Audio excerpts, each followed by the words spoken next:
Demands for water and sanitation are rising owing to rapid population growth and urbanization and increasing water needs from agriculture to energy production.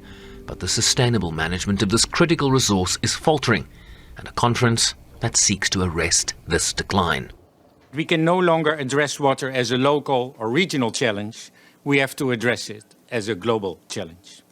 We have, in fact, breached the planetary boundaries for water, the threshold beyond which our human impact will put society at risk. We have to radically change the way we think about how we use, manage and value water. That is the core line of next week's conference. And we rapidly have to figure out how to repair and replenish the water cycle, even as we prosper. And the good news is that we do have what it takes to put water back on a sustainable track. Framing the debate is the faltering implementation around targets in Goal 6 of the SDGs that seeks to achieve universal and equitable access to safe and affordable drinking water for all by 2030, to achieve access to sanitation and hygiene for all, and end open defecation by the same deadline. But the UN warns meeting those targets requires a 4 times increase in the pace of progress, adding that at current rates, 1.6 billion people will lack safely managed drinking water and 3.8 billion people safely managed sanitation by the end of the decade. We have the scientific knowledge, we have most of the technologies and capacities, we have the financing. The question therefore is, do we have the political and societal will to address the water crisis head-on and reinvent our governance and finance, our policies and politics, our practices and approaches?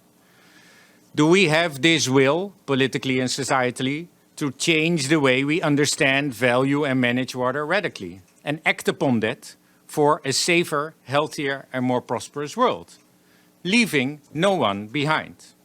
That is what this conference is all about. While a skill shortage in countries like South Africa, from water engineers and hydrologists to resource economists, is further compounding the problem, with improving education for water sector professionals a key focus of the conference. One of the objectives is capacity building. And the rising the capacity and having the educated people and the knowledge also sits at the plan of SG on Water Action Decade. We have 5 interactive dialogues, the 5 pillars of the Global Acceleration Framework, which includes basically financing, data, and it includes also capacity building. So all the discussions through these interactive dialogues, but also within the special events and the side events, they will focus also in this kind of issues. I mean, the capacity building, we have where and education and knowledge is there, also part of this capacity building. Minister of Water and Sanitation, Senzo Mchunu, will lead the country's delegation this week.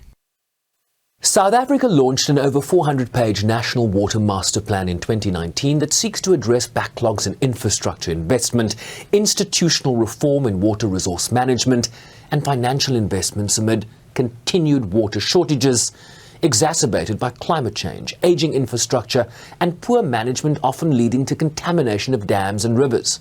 Not to mention load shedding, which adds additional challenges. As this conference seeks to provide a roadmap for countries like South Africa in what is now an issue of global concern. Sherwin Brycepees, SABC News, New York.